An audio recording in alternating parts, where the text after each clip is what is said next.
Ottoman flexibility extended beyond conquered populations to outsiders as well. Some 40 years after making Constantinople their capital, they opened the city's gates to a flood of refugees. By the 1490s, Catholic Spain and Portugal had finally driven out their longtime North African Muslim rulers. Victorious Catholics forcibly converted many Muslims and Jews and expelled the rest. Sultan Bayezid II welcomed the refugees with open arms. Most of the victims of the Reconquista in Spain, the Jews and the Muslims, end up in the Ottoman Empire. The people who act as mediators in this to the Sultan are the local Jews who are already resident in the Ottoman Empire and who say, you know, these are a good population to have. And the Ottomans made the usual pragmatic calculation that they used to do on many occasions, which is, can we practically profit and benefit from something or not? If we can, why not do it? 15th century Ottoman openness toward minorities stood in stark contrast to the massacres and expulsions of Western Europe.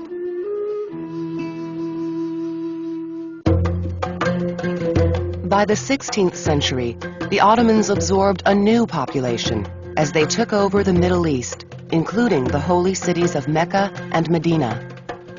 For the first time, the sultans became the official defenders of the faith, with large numbers of Arab subjects.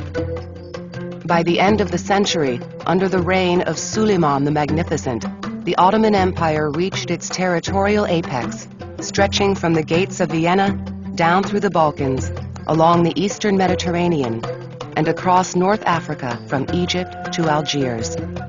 The number and variety of people under Ottoman control would be enormous.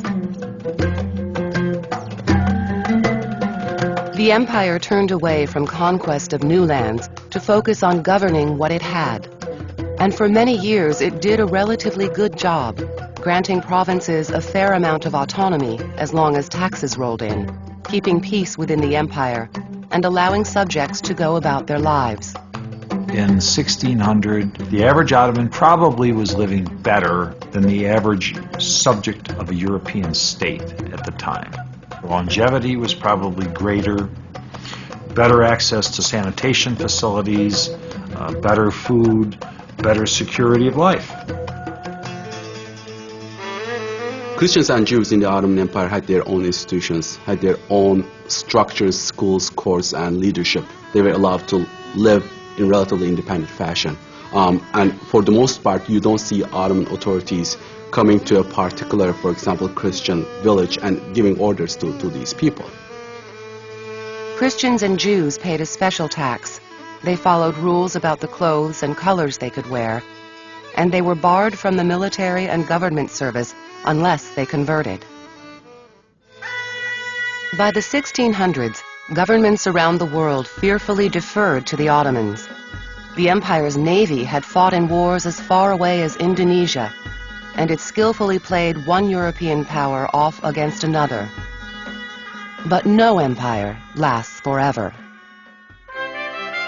By the 1700s and 1800s, Western Europe was growing powerful with wealth from colonies abroad and new technologies.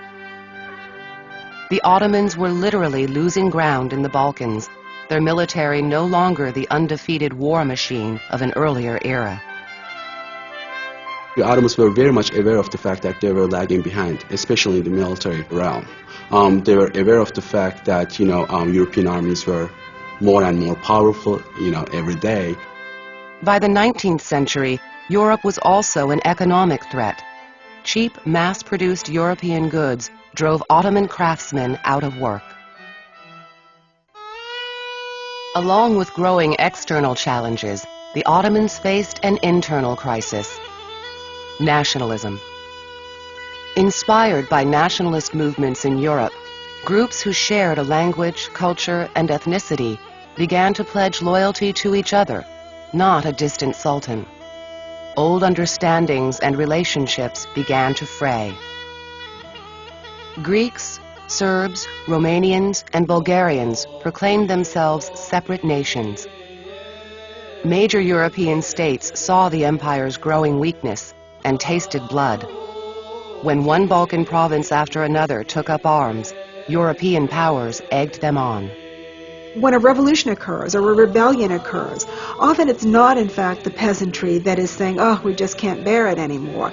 It's really populations that feel themselves to have their aspirations denied, either because they think that they're paying too many taxes that they would just as soon be collecting themselves, or that they're being ruled by a population that they regard as inferior to themselves.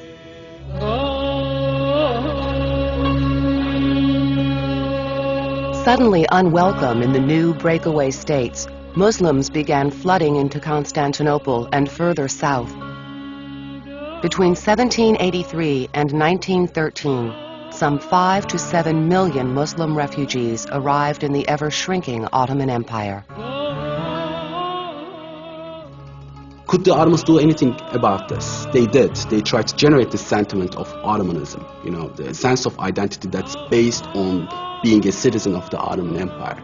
But ultimately, it was a futile attempt because, the sentiment of nationalism was particularly strong, very strong during this period. The Ottomans began a reform effort as ambitious as anything they'd ever tried. All men would be subject to the same Ottoman laws. The Sultan even banned turbans and ordered everyone to wear the same modern headgear, the fez. But by the 19th century, the Ottomans inspired more contempt than fear in the West. Russia's Tsar even called the empire the sick man of Europe. Britain, France, and Russia encouraged Ottoman reforms, but also threw their diplomatic weight around. They demanded special protections for Christians within the empire, such as exemption from many Ottoman laws and military service. By the late 1800s, Ottoman weakness took many guises. One was financial. Reforms in education, industry, and the military were hugely expensive. So they started to borrow. And borrowing is addictive. And they borrowed too much, and they couldn't pay it back. And in the early 1870s, they went bankrupt. And the only way that they could figure out, in the context of the time, to pay off these massive foreign debts was to allow the creation of something called the Ottoman Public Debt Administration, which gave the European creditors of the Ottomans very important controls over chunks of the Ottoman economy. The more power the Ottomans lost to Europeans, the more radical their reform efforts grew. And in 1908, a group of reform-minded military officers forced the reigning sultan to abdicate. They replaced him with a more compliant relative and took over the government. Officially the Committee for Union and Progress, they were nicknamed the Young Turks. Nationalism had finally come home to roost, and many Ottoman elites began to call themselves Turkish.